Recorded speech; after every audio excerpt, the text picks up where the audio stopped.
Nilai tukar atau kurs rupiah terhadap dolar pada penelusuran di Google mencapai 8.170,65 rupiah per dolar Amerika Serikat pada Sabtu 1 Februari sore. Dikutip dari kantor berita Antara, angka itu muncul dari hasil pencarian kata kunci USD to IDR dan kurs dolar.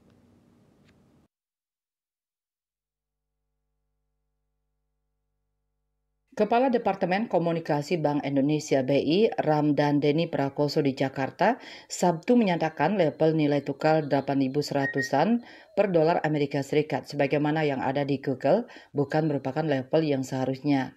Data Bank Indonesia mencatat kurs Rp16.312 per dolar Amerika Serikat pada tanggal 31 Januari 2025.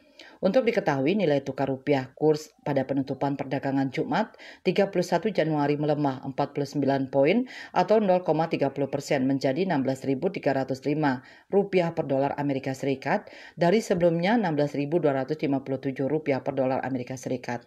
Sementara kurs Jakarta Interbank Spot Dollar Rate Bank Indonesia pada Jumat turut melemah ke level 16.312 per dolar Amerika Serikat dari sebelumnya sebesar Rp16.259 per dolar Amerika Serikat.